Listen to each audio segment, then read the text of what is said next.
Hello friend, welcome to Bajirao Reddy institute. Today analysis के आज के अंक में हम 1 फरवरी 2025 के दो प्रमुख समाचारों पर चर्चा करेंगे। जैसे कि आपको पता है कि वर्ष 2016 के बाद से यानी 2017 से हर वर्ष 1 फरवरी को बजट प्रकाशित किया जाता है। बजट या अगर चुनाव होने वाला हो तो इंटरिम बजट जो है सदन में पेश किया जाता है। तो आज भी बजट पेश किया गया और उसके एक दिन पहले यानी 31 जनवरी को आर्थिक समीक्षा जो है, जो चालू वित्तीय वर्ष है उसके लिए आर्थिक समीक्षा और जो आगामी वित्तीय वर्ष है उसके लिए बजट प्रस्तुत किया जाता है। और ऐसे में देखा जाए तो ये दोनों अलग अलग चीजें होती हैं, जिसमें सर्वे एक दिन पहले आता है, वो बताता है कि अर्थव्यवस्था में क्या चल रहा है और उसकी क्या समस्याएं हैं, उसकी डायग्नोसिस और उसके लिए कुछ सुझाव देता है। और बजट जो होता है वह उन समस्याओं को दूर करने के लिए या कुछ और भी चीजें रहती है उसको पूरा करने की कोशिश करता था। इसलिए आज के में हम जो समाचारों में बजट 2025 के मुख्य निष्कर्ष देखेंगे और बजट देश के आर्थिक और राजनीतिक प्रणाली के लिए क्यों महत्वपूर्ण है इसको भी समझेंगे, संक्षेप में ही समझेंगे। और दूसरा है आर्थिक सर्वेक्षण 2024-25 यानी जो वित्त वर्ष चल रहा है इसके लिए जो इकोनॉमिक सर्वे आया है वो भारतीय अर्थव्यवस्था के प्रदर्शन को लेकर क्या कह रहा है और उसके भविष्य को लेकर या क्या उसमें निष्कर्ष बताई गई है। ठीक है, तो देखिए वित्त मंत्री ने अपना 8वां बजट जो है लोकसभा में 1 फरवरी 2025 को प्रस्तुत किया है और मोदी सरकार के तीसरे कार्यकाल का पहला फुल बजट है। अभी जो पिछले साल बजट प्रकाश जो हुआ था वह चुनाव के बाद जो तीसरी सरकार थी वो जुलाई में पेश की गई थी। तो एक फुल फ्लेजेज बजट जो है पहली बार पेश किया गया है तीसरे कार्यकाल में। और इसमें जो वित्त मंत्री का कहना है कि उनका मुख्य जो उद्देश्य है, मुख्य फोकस है बजट का, वह ज्ञान है। GYAN, जी से गरीब, Y से युवा, A से अन्नदाता, N से नारी, इन 4 पर मुख्य फोकस है। और इसको लेकर वो 5 उनके बजट के प्रमुख उद्देश्य है, जिसमें विकास को करना है, समावेशी विकास को करना है। उसके बाद जो है वो निवेश बढ़ाना चाहती हैं, उपभोक्ता खर्चों को बढ़ाना चाहती है और मध्यम वर्ग के भी ध्यान देना है। ये 5 उद्देश्य है और इसको लेकर बजट में कई सारे प्रावधान किए गए हैं। तो उसको हम एक एक करके समझने की कोशिश करेंगे। मध्यम वर्ग के लिए जैसे एकदम बता दें कि इस बार बजट में, जैसा कि बहुत सालों बाद बजट में जैसा मध्यम वर्ग उम्मीद कर रहा था कि उसको टैक्स बेनिफिट मिला है। और जिस तरह की टैक्स संरचना है, अगर 12 लाख रुपए महीने तक आप 12 लाख रुपए साल का आपका इनकम है तो उसमें जो जिस तरह से टैक्स दर और छूट है उसके आधार पे आपको निल या बिल्कुल ही आपको टैक्स नहीं देना पड़ेगा। तो आइए शुरू करते हैं हम अपने बजट को और फिर अंत में समझेंगे कि बजट देश के आर्थिक और राजनीतिक प्रणाली के लिए क्यों महत्वपूर्ण है, क्यों उस पर इतना ध्यान दिया जाता है।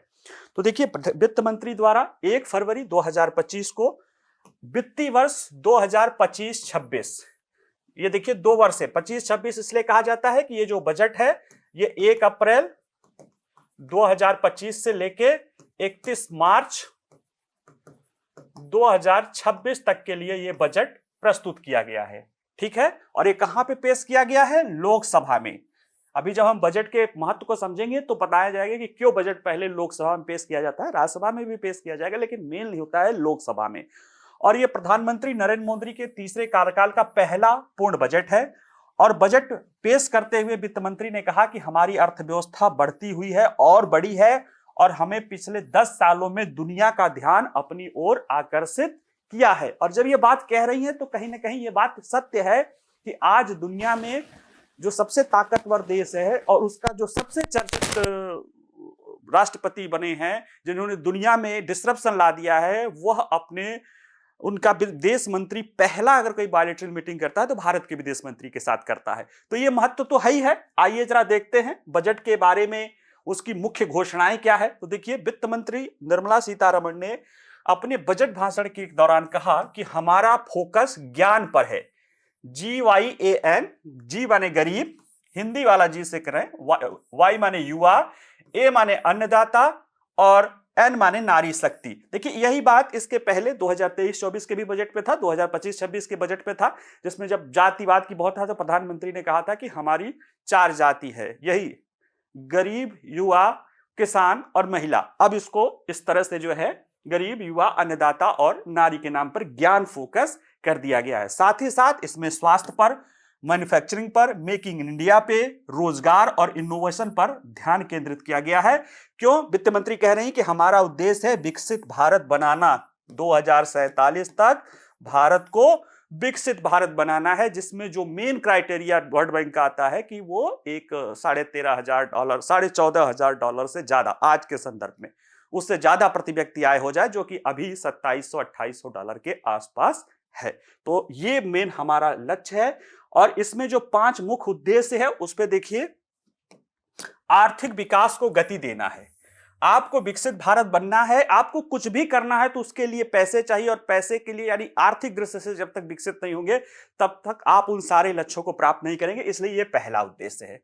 अब सिर्फ आर्थिक विकास हो जाए और वो कुछ लोगों तक सिमट जाए तो भी ठीक नहीं है। इसके लिए विकास कैसा होना चाहिए? समावेशी। इसलिए समावेशी विकास को सुनिश्चित करने पर बल है। अब विकास को करना है तो उसके लिए जरूरी है कि निवेश आइए। सरकार जो है पिछले 1-2-3 यानी कोरोना के बाद से लगातार अपने कैपिटल एक्सपेंडिचर को बढ़ाए जा रही है, जिसे कैपेक्स कहते हैं। इसके बावजूद भी निजी क्षेत्र उतना निवेश नहीं कर पा रहा है। तो अब यह ध्यान है कि निजी क्षेत्र के निवेश को भी बढ़ावा देना चाहिए। और निजी निवेश कब आएगा? निजी क्षेत्र कब निवेश करेगा? जब उसको लगेगा लाभ होगा, या जो चीजें बनाएगी वो बिकेगी। उसके लिए उपभोग पर व्यय यानी घरेलू उपभोग को मजबूत करने की बात की जानी चाहिए। हालांकि इस बार अच्छी बात है कि इस सर्वे में अभी देखेंगे तो पता चलेगा कि जो एक्सपेंडिचर आ रहा है परसेंटेज ऑफ जीडीपी, वो 2002-3 के बाद सर्वाधिक है। तो खैर, घरेलू उपभोग को मजबूत करना है। अब घरेलू उपभोग को मजबूत करना है तो कौन करेगा? जो हाई एफ्लुएंट है वो तो पहले से ही कर रहे थे, जो बेचारे गरीब है वो तो किसी तरह से अपना जीवन चल रहे हैं। लेकिन जो मध्यम वर्ग है वो है जो कि अपने बेसिक जरूरतों से ज्यादा खर्च करता है। ऐसे में अगर उपभोग को बढ़ावा देना है तो मध्यम वर्ग को पैसा दो और मध्यम वर्ग की संख्या बढ़ाओ। इसीलिए भारत के बढ़ते मध्यम वर्ग की क्रय शक्ति को बढ़ावा देने के लिए आप देखेंगे कि टैक्स छूट आदि की चीजें भी दी जा रही। तो ये 5 उद्देश्य हैं। और अन्य देखा जाए तो इसमें कहा गया है कि संशोधित आयकर संरचना, मध्य वर्ग को बढ़ावा देना है। तो इसमें केंद्रीय बजट 2025-26 में मध्यम वर्ग के लिए करों को कम करने की एक संशोधित आयकर संरचना पेश की गई है, जो कि पिछले 2-3 बजटों से लग रहा था कि सरकार इस पे, क्योंकि सरकार लगातार मध्यम वर्ग को नजरअंदाज करती आ रही थी, ये चीजें दिखाई देने लगा था। और ये कहीं ना कहीं कंजम्पशन, वो भी शहरी कंजम्पशन को कम करने लगा था और निजी निवेश को प्रोत्साहित नहीं कर रहा था। तो सरकार ने इस बार किया कि कर व्यवस्था ऐसी करे कि कम से कम जो मध्यम वर्ग है, जो कह सकते हैं कि न उसके पास इतना पैसा है कि उसको चिंता ही ना हो कि क्या कर है, न उसके पास इतना कम पैसा है कि वो बिल्कुल खर्च ना करे, तो उसको लेकर ध्यान दिया गया है कि नई कर व्यवस्था के तहत बहुत सारे टैक्स स्लैब है। ओवरऑल जो मेन फोकस है कि अगर 12 लाख रुपए तक अभी आप अब जो इसमें है कि 12 लाख रुपए तक की अगर आपकी आय रहेगी तो टैक्स बेनिफिट का लाभ लेते हुए आपको 0% तक कर देना होगा। हालांकि छूट 0 से 4 है, लेकिन वो इस तरह से बना है कि सरकार की जो छूट होती है वो मिला के 12 लाख तक व्यक्ति अगर इसमें जा रहा है, कमा रहा है, तो उसको 0% तक जीरो टैक्स देना पड़ेगा। और इससे कहीं ना कहीं वार्षिक आय पर कोई आयकर नहीं देगा। तो इससे क्या होगा कि उसके पास अभी तक क्या करता था कि उसके इसके जरिए उसका तकरीबन 1,10,000 रुपए बचेगा एक्स्ट्रा, और ये उसके बड़े काम का हो जाएगा अगर पुराने टैक्स की अपेक्षा। ये कहां करेगा? ये अपना खर्च को बढ़ा देगा या इन्वेस्ट करेगा। ठीक है। साथ ही साथ सरकार ने रक्षा व्यय के लिए 4,91,000 करोड़ बढ़ाया है और 7.6% की वृद्धि की है। देखिए, वैसे डिफेंस बजट तो 6,20,000 करोड़ की है, लेकिन उसमें पेंशन आदि भी रहता है। जो रक्षा व्यय है वो सरकार का रक्षा व्यय में 7.6% की पिछले वर्ष से वृद्धि करते हुए 4,91 करोड़ रुपए खर्च किया है, जो बता रहा है कि राष्ट्रीय सुरक्षा को मजबूत करने और क्षमताओं को बढ़ाने के लिए, सहन क्षमताओं को बढ़ाने के लिए सरकार प्रतिबद्ध है। तो ये भी दिखा रहा है हमारे बजट के बारे में। साथ ही एक और महत्वपूर्ण बात है कि सरकार नाभिकीय स्वच्छ ऊर्जा पर बल दे रही है। स्वच्छ ऊर्जा पे बल हमारा चल ही रहा है। 2047 तक जो है हमें 500 गीगावाट एनर्जी चाहिए, जिसमें से ज्यादा बल सौर ऊर्जा पे था, लेकिन उसकी कमियां और समस्याएं भी सामान्य आने लगी है।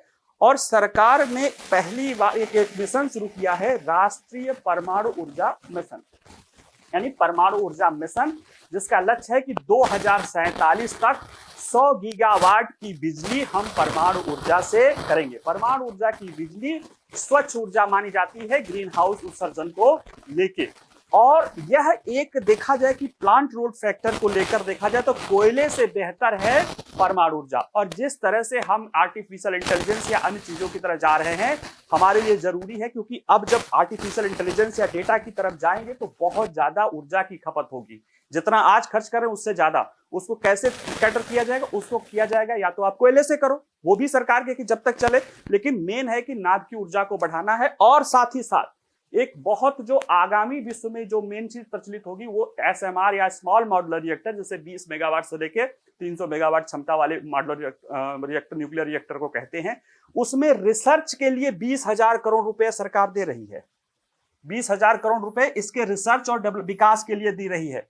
और उद्देश्य है कि 2023 तक ये जो 20,000 करोड़ का फंड है कि 2033 तक कम से कम 5 स्वदेशी रूप से विकसित एसएमआर चालू करना हो। अभी रूस के पास एकमात्र संचालित एसएमआर है, रूस के पास है जो 25 मेगावाट का है। चीन भी है, उसके पास है, लेकिन अभी वो ट्रायल में चल रहा है। भारत का लक्ष्य है कि 2033 तक हमारे पास 5 कम से कम इंडिजिनियस डेवलप्ड एसएमआर हो, और ये हमें भविष्य में भी आगे बढ़ावा दे सकता है। साथ ही साथ एक पीएम धन धान्य कृषि योजना किसानों के लिए जैसे बल ही है, तो पीएम धन धान्य कृषि योजना है जो पहले से ही चल रहे प्रधानमंत्री कृषि योजना के तहत ही एक पहल है, जिसमें 100 ऐसे जिलों पर ध्यान दिया गया है जहां पे उत्पादकता कम है, फसल की जो है तीव्रता यानी उसमें ज्यादा फसली नहीं होती है, औसत से कम ऋण पहुंच वाले ऐसे 100 जिलों पर ध्यान देना है, जिस उपायों से अनुमानित 1.7 करोड़ किसानों को अतिरिक्त लाभ होने की संभावना है। और भी कई सारी चीजें हैं, लेकिन जो मोटी मोटी चीज है वो मैं आज आपको बता देता हूं। साथ से साथ SC/ST महिलाओं उद्यमियों के लिए इसमें यह है कि 5 लाख SC/ST महिला उद्यमियों के लिए अगले 5 वर्षों के दौरान 2 करोड़ तक रुपए तक सावधि ऋण या अवधि ऋण या टर्म लोन जिसे है उसे उपलब्ध कराया जा सकता है, जिसमें महिलाओं में और खासतौर से SC/ST महिलाओं में उद्यमशीलता को बढ़ावा दिया जा सके। और कुछ जो छोटे छोटे बिंदु हैं, महत्वपूर्ण बिंदु हैं लेकिन छोटे छोटे हैं, उनको देखें तो एक अटल टिंकरिंग लैब है। ये एक इनोवेशन हब बनाने के लिए स्कूल लेवल पर ही है। इसमें यह है कि सरकार 5 वर्षों में 50,000 ऐसे लैब स्थापित करेगी। चिकित्सा जो सेवाएं संस्थान है उसमें से 10,000 अतिरिक्त मेडिकल सीटें जनरेट किया जाएगा, और 5 वर्षों में इनकी संख्या 75,000 चिकित्सक सीटें बनाई जाएगी। किसानों के लिए किसान क्रेडिट कार्ड की ऋण सीमा बढ़ा के 5 लाख रुपए तक जो है बढ़ा दिया गया है पर किसान क्रेडिट कार्ड। MSME सेक्टर के लिए 20 करोड़ रुपए तक के टर्म लोन दिए जाएंगे। शीर्ष 50 पर्यटन स्थलों का विकास किया जाएगा। साथ ही साथ कुछ और महत्वपूर्ण बिंदु हैं, जैसे कि भविष्य की खाद्य सुरक्षा के लिए दूसरा जीन बैंक बनाया जाएगा, जिसमें कि सीड आदि को तैयार रखा जा सके। जन विश्वास विधेयक 2.0 लाया गया है। ये क्या है? इसमें क्या है कि ऐसे बहुत सारे कानून जो कि अब अनुपयोगी हो गए हैं या जो किसी तरह से हमारे बिजनेस या उद्योग धंधों को लगाने में रुकावट डालते हैं, उनको समाप्त करना है। तो जन विश्वास 1 के तहत पहले ही सरकार ने काफी कुछ किया है, 2 के तहत और करेगा। और ये कहीं ना कहीं आप अगर इकोनॉमिक सर्वे अभी सेकंड में देखेंगे, उसमें बताया गया जो कि कहा गया था कि हमें रेगुलेशन को कम करने वाली स्थिति है, उसी दिशा में हमारे बजट में प्रयास किया जा रहा है। और ये देखिए 100 से ऐसे जो है प्रावधानों को अपराध मुक्त किया जाएगा। 2024-25 के लिए संशोधित राजकोषीय घाटा जो कि सरकार की ओवरऑल घाटे को बताता है, वो 4.8% है। इसको पिछले जुलाई बजट में 4.9% कहा गया था, तो उससे इसका मतलब है कि सरकार ने अच्छा अपना राजकोषीय प्रबंधन किया है, और अगले वित्त वर्ष के लिए राजकोषीय घाटे का लक्ष्य 4.4% कर लिया है। और जैसे देखा जाए कि धीरे धीरे सरकार अपने राजकोषीय घाटे को कम कर रही है, बगैर किसी जरूरी चीजों पर खर्चों को कम करते हुए।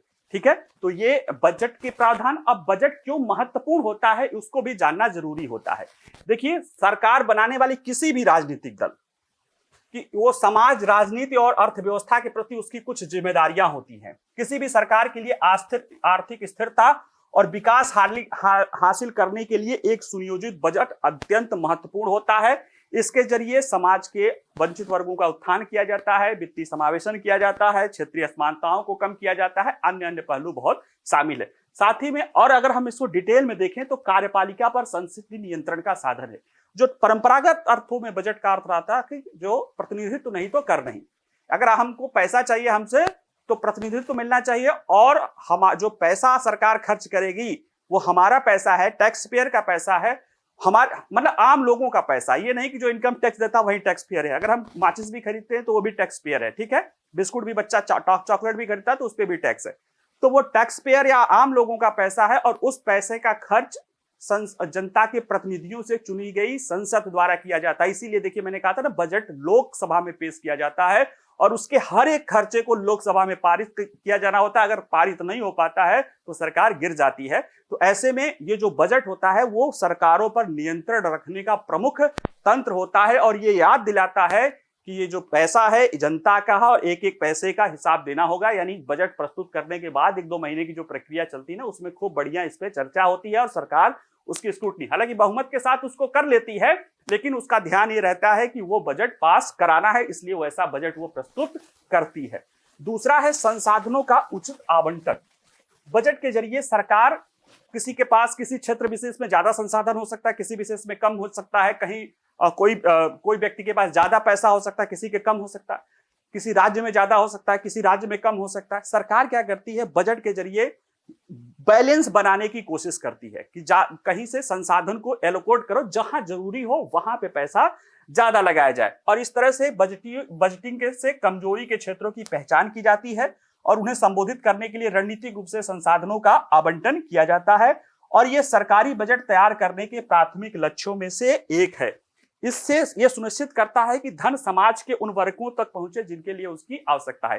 तो अभी बजट 2025-26 में देख रहे थे ना, समावेशी विकास, तो ये समावेशी विकास वाले पहलू को यहाँ पे ये बात दर्शाता है। आर्थिक विकास सुनिश्चित करना है। अब ओवरऑल जो भी आप समावेशी विकास तब करोगे, यानी आप संसाधनों का एलोकेशन तब करोगे ना जब आपके पास संसाधन रहेंगे, है ना। तो संसाधन बढ़े, ये भी बजट का महत्वपूर्ण गुण होता है, और इसके लिए वो विभिन्न क्षेत्रों में कराधान को इस तरह से करता है, निवेश और व्यय को इस तरह से करता है कि आर्थिक वृद्धि को योगदान हो जाए। जैसे उसमें उद्देश्य में है ना कि सरकार खर्च को बढ़ाएगी, कैसे खर्च को बढ़ाएगी, निवेश बढ़ाएगी, खर्च बढ़ाएगी, कैसे निजी क्षेत्र को मध्यम वर्ग को कुछ लाभ देगी, टैक्स छूट और भी सही चीज करके कहीं ना कहीं सरकार ये वाले पहलू को भी ध्यान देती है। व्यवसाय और व्यापार को भी बढ़ावा देने का काम करती है कि किस क्षेत्र को ज्यादा आवंटन है, किस क्षेत्र को कम आवंटन है, वो सारा काम करती है। और साथ ही साथ आर्थिक असमानता को भी कम करने की कोशिश करती है। इसमें अपने टैक्सेशन के जरिए, प्रोग्रेसिव टैक्सेशन के जरिए सरकार एक पर्टिकुलर लिमिट से ज्यादा लोगों से टैक्स लेके समाज के कमजोर वर्गों को बांटने की कोशिश करती है। लेकिन ऐसे बांटा जाता ना, एक टैक्सेशन के बारे में आचार्य चाणक्य का बहुत फेमस है कि पका आम, सरकारों को पका आम तोड़ना चाहिए, यानी कि टैक्स ऐसा लेना चाहिए कि वो जिससे लिया जा रहा है उसको नुकसान न हो, उसको कष्ट न पहुंचे। तो इसलिए ये भी ध्यान रखते हैं कि सरकार बजट के माध्यम से समाज के वंचित वर्गों के लिए सार्वजनिक और आर्थिक कल्याण नीतियां पेश करके इस मुद्दे का सम्मान करती है, और असमानताओं को लक्षित करके सरकार का लक्ष्य एक अधिक न्याय संगत और समावेशी अर्थव्यवस्था बनाना है। 2025-26 बजट का दूसरा स्टेप जो है उद्देश्य है। तो ये एक सारे पहलू हमारे बजट के बारे में है। सार्वजनिक क्षेत्रों के उद्यमों का भी समर्थन करना है, ये भी एक पहलू चला आता है। उसमें आप देखेंगे सार्वजनिक क्षेत्र के उद्यमों को वो चीजें मिलती है। जो अभी मैंने कहा था ना कि जो बजट आता है उसके पहले इकोनॉमिक सर्वे आता है, तो सही मायने में तो हमें इकोनॉमिक सर्वे पहले पढ़ाना चाहिए था। क्यों? क्योंकि वो जो चल रही अर्थव्यवस्था होती है ना, अर्थव्यवस्था का जो चालू वित्तीय वर्ष होता है उसमें उसके बारे में, जैसे डॉक्टर आपका कोई डायग्नोसिस करता है, डॉक्टर तो इलाज करता है, लेकिन पहले डायग्नोसिस कराता है। तो वित्त मंत्री या वित्त मंत्रालय जो इलाज करता है बजट के रूप में, ये व्यवस्थाएं जो सब है, उसके लिए जो उसे आंकड़े चाहिए कि एक्चुअल में देश किस स्थिति में, अर्थव्यवस्था किस स्थिति में है और उसे क्या सुझाव चाहिए, ये हमें आर्थिक समीक्षा के रूप में या आर्थिक सर्वे के रूप में मिलता है। यह हमारे जो मुख्य आर्थिक सलाहकार वित्त मंत्रालय के होते हैं उनके अध्यक्षता में, उनके लीडरशिप में, वित्त मंत्रालय में ही आर्थिक कार्य विभाग है, उसके द्वारा यह तैयार किया जाता है। ये चालू वित्त वर्ष का होगा। देखिए बजट में 25-26 है, ये चालू वित्त वर्ष है, यानी 24 से 25 के है, और इसमें चालू वित्त वर्ष के बारे में बताया जाता है और भविष्य में भी क्या होगा उसके बारे में भी बताया जाता है, और कुछ जो समस्याएं रहती हैं उनके लिए कुछ सुझाव भी सुझाए जाते हैं, जिनमें से आप देखेंगे कि अनेक सुझाव जो सुझाए गए हैं वह सरकार ने बजट में लागू किए हैं। ठीक है, आइए जरा देखते हैं। देखिए, वित्त मंत्री निर्मला सीतारमण ने 31 जनवरी को संसद में 2024-25 के लिए आर्थिक सर्वेक्षण पेश किया था, और 2024-25 चालू वित्त वर्ष के आर्थिक प्रदर्शन की समीक्षा करता है और राष्ट्रीय चुनौतियों की पहचान करता है, साथ में भविष्य के सुधारों और विकास रणनीतियों का भी सुझाव देता है। कौन बनाता है? मुख्य आर्थिक सलाहकार के मार्गदर्शन में बनता है और केंद्रीय मंत्रालय आर्थिक मामलों के विभाग के अंतर्गत ये तैयार किया जाता है। यानी बजट जहां पे वित्त मंत्रालय में वित्त मंत्री और वित्त सचिव की भूमिका होती है, इसमें मुख्य आर्थिक सलाहकार की भूमिका होती है, उनकी टीम होती है। हालांकि यह भी आर्थिक कार्य मामलों के विभाग के अंतर्गत ही आता है। अर्थव्यवस्था की स्थिति के बारे में जो कह रहा है मेन है कि तेजी से आगे बढ़ने की तरफ हम बढ़ रहे हैं। जो फास्ट लेन है ना, हाईवे में कई सारे लेन होते हैं, हालांकि हमारे यहाँ तो सब लोग सब लेन में चलते रहते हैं, लेकिन जो सबसे यहाँ पे जो राइट हैंड साइड गाड़ियां हैं, वो जो सबसे राइट हैंड साइड होता है वो सबसे फास्ट लेन है। तो उसी तरह की बात ये कह रहा है कि ये कि हम सबसे तेज वाले लेन में चलने की तरफ बढ़ रहे हैं। और 2024-25 में भारत की वास्तविक जीडीपी 6.4% रहने का अनुमान लगाया है। ये वही अनुमान लगाया है जो अभी एनएसओ ने अपना एडवांस एग्रीमेंट जो है किया है, उसी को इन्होंने भी कोट किया है कि 6.4% रहने का अनुमान है। पिछले सर्वे में इन्होंने 6.5 से 7% का अनुमान लगाया है, तो लगभग उसके आसपास ही है। ये देखा जाए कंजम्पशन साइड बताता है, सकल मूल्यवर्धन जो डिमांड साइड बताता है, ये भी 6.4% का अनुमान है। और घरेलू स्तर पे कह रहा जा रहा है कि निवेश में तेजी, उपभोक्ता विश्वास में सुधार, कारपोरेट वेतन में वृद्धि अर्थव्यवस्था में विकास को बढ़ावा देने के लिए महत्वपूर्ण है। साथ ही साथ ग्रामीण मांग, स्थिर समिष्ट आर्थिक स्थितियां जो है वृद्धि की संभावना पैदा कर रही है। लेकिन हमें वैश्विक प्रतिस्पर्धा को बढ़ाने के लिए संरचनात्मक सुधारों और विनियमन की आवश्यकता है, स्ट्रक्चरल चेंज। आप विश्वास नहीं करेंगे, इकोनॉमिक सर्वे ने पहली बार इकोनॉमिक सर्वे द्वारा एक तरह की बात की गई है कि हमें रेगुलेशन की जरूरत है, रेगुलेशन की जरूरत है, और हमें ट्रस्ट बनाना पड़ेगा निजी क्षेत्र के निवेशकों को। और ये कहीं ना कहीं इकोनॉमिक सर्वे की एक महत्वपूर्ण जो है बात है कि कहीं ना कहीं जो सच है उसको सच तरह से कह रहा है। और इसीलिए आप देखे होंगे कि बजट में जन विश्वास 2.0 लाया गया है, 100 से ज्यादा रेगुलेशन को, कानूनों को डीक्रिमिनलाइज करने के लिए। और इसमें क्या बात है, देखिए भारत के सकल घरेलू उत्पाद में निजी अंतिम उपभोग व्यय, जो आम लोग उपभोग व्यय करते हैं, जिसे बजट में कहा गया, बजट का अगर देखा जाए तो जो चौथा उद्देश्य है कि उपभोग व्यय को बढ़ाना है, वो देखा जाए तो वित्त वर्ष 2023-24 में 60.3% था जीडीपी का। ये बढ़कर वित्त वर्ष में 24-25 में 61.8% हो गया है। और यह अभी देखा जाए तो 2002-3 के बाद सकल घरेलू उत्पाद का सबसे अधिक परसेंटेज है हमारा। और ये कहीं ना कहीं बता रहा है कि निजी क्षेत्र में घरेलू स्तर पे कंजम्पशन बढ़ रहा है, इसे और भी बढ़ने की उम्मीद है। हमारा जो टैक्सेशन का सुधार देखा जा रहा है। और अब अगले साल के लिए, यानी जो आने वाला चालू वित्त वर्ष है, उसके लिए जीडीपी वृद्धि दर को 6.3 से 6.8% के बीच में रखा गया है। और सरकार बजट का अनुमान ओवरऑल की इस दशक तक या 15-20 साल तक लगातार वो 6.5% के आसपास अगर ग्रोथ रेट है तो हमारे लिए ठीक ठाक ग्रोथ रेट ये चल रहा है। जहां तक मुद्रास्फीति की बात है, वो 2023-24 के लिए 5.5% से घटाकर जो है अप्रैल दिसंबर में 4.9% रह गई है, ये बात इसमें बताया गया है। और जो देखा जाए कि मध्यम अवधि की विकास क्षमता है, सुदृढ़ है। भारतीय अर्थव्यवस्था को वैश्विक प्रतिस्पर्धा को बढ़ावा देने के लिए जमीनी स्तर पे कुछ संरचनात्मक सुधार करने होंगे, इसमें कहा जा रहा है। 2020-21 में वित्त वर्ष 2023-24 तक पूंजीगत व्यय में लगातार सुधार हुआ है। और वैश्विक सेवा निर्यात में भारत सातवीं सबसे बड़ी हिस्सेदारी है, और इस क्षेत्र में भारत को और बड़े पैमाने पर काम करने की जरूरत है। देखिए भारतीय अर्थव्यवस्था के बारे में जो बात कहा गया, जिस कॉन्टेक्स्ट में भारतीय अर्थव्यवस्था, भारत भी तो विश्व का एक हिस्सा है, तो वैश्विक अर्थव्यवस्था जिस तरह से है उसी में भारतीय अर्थव्यवस्था को करना है। अपने पर्यावरण बहुत अच्छा रहता है, इस वातानुकूलित कमरे में बड़ा अच्छा लगता है, चाहे गर्मी हो चाहे ठंडी हो। तो उसी तरह की कि हमारा वातावरण कैसा है, इसके लिए आपको वैश्विक संदर्भ समझना पड़ेगा।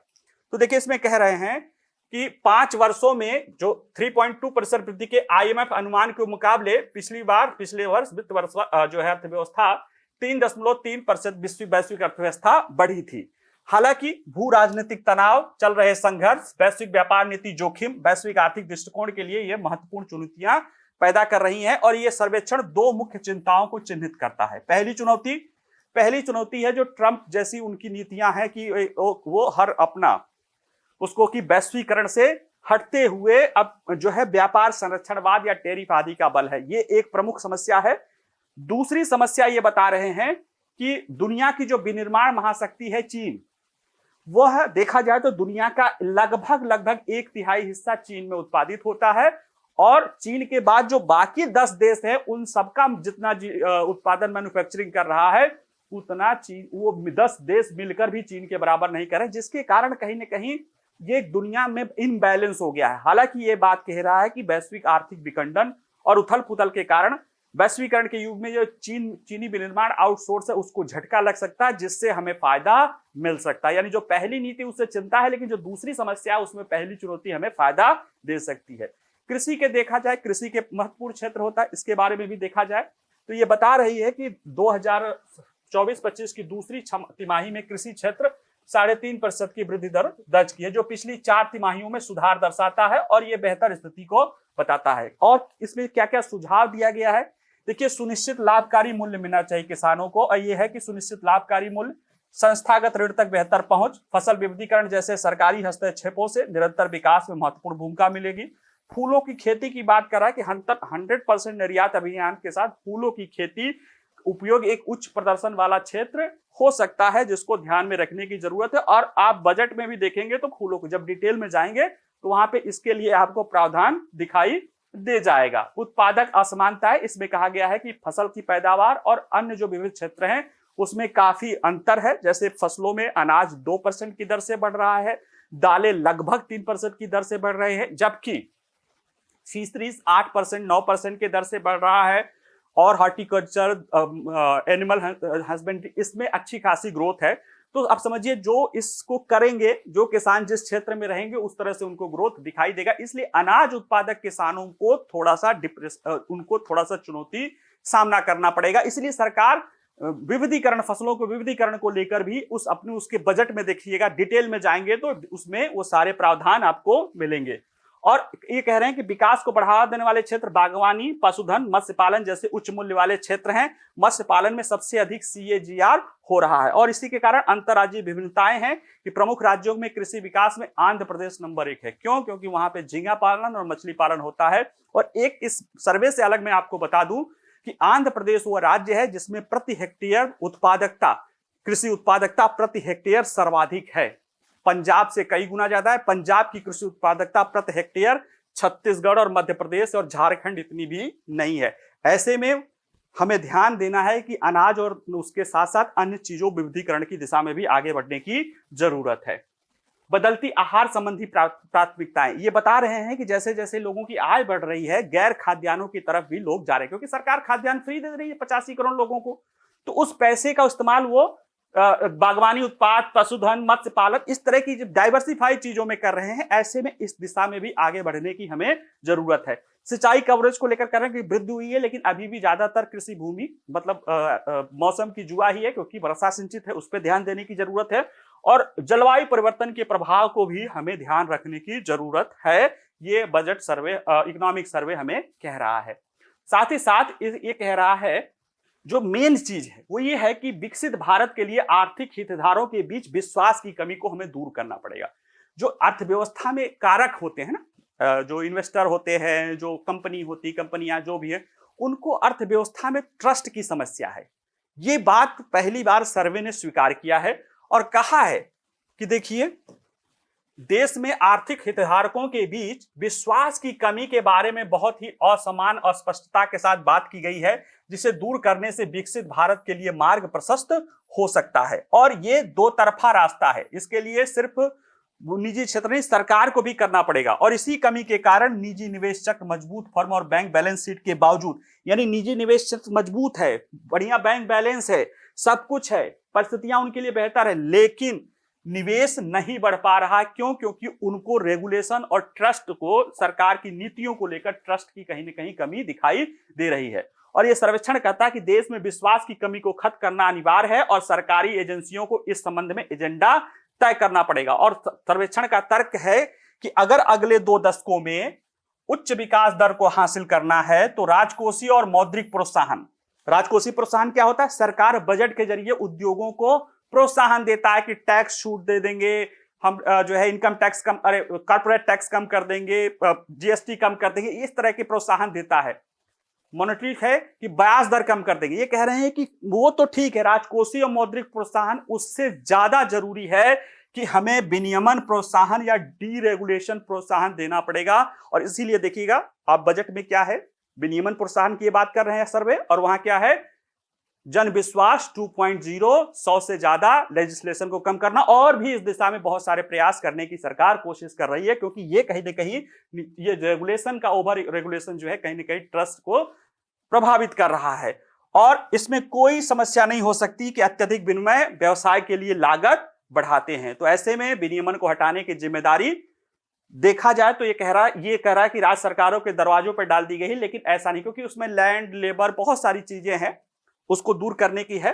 फिर भी सामान्य रूप से व्यवसाय में आर्थिक विकास का ठहराव का उच्च जोखिम है। यदि आर्थिक ठहराव नहीं होगा, यह सर्वेक्षण कह रहा है कि जोखिम बना हुआ है स्टेग्नेशन का, कि जितने पर हम पहुंच गए उतना ही पहुंचे रहें, ऐसा हो नहीं रहा, लेकिन जोखिम है। लेकिन इसलिए हमें जरूरत है कि साहसिक कदम उठाएं और डीरेगुलेशन की दिशा में जाके हम आर्थिक जो विकसित भारत का लक्ष्य है उसको प्राप्त कर सके। तो ऐसे में आपने देखा कि सर्वे और इकोनॉमिक बजट 2025-26 और इकोनॉमिक सर्वे 2024-25 दोनों ने अर्थव्यवस्था के बारे में जो पहलू बताई है, उसके जो मैंने कहा था ना कि बजट एक्चुअल में क्या होता है कि जो सर्वे की नीति है उसको दूर करने की कोशिश की जाती है, उससे ज्यादा भी रहता है लेकिन उसको दूर करने की कोशिश की जाती है। इसीलिए सर्वे पहले आता है, बजट बाद में आता है। हमने बजट पहले पढ़ा दिया, सर्वे बाद में पढ़ा दिया, लेकिन इसलिए क्योंकि उदाहरण को हम आपको यहाँ पे समझा सकेंगे। देखो बजट में हमने ये बात कही थी, और डिटेल में आपको पढ़ना है, और डिटेल में बजट को जब पढ़ेंगे, सर्वे को पढ़ेंगे, तो और भी ज्यादा आपको क्लैरिटी ये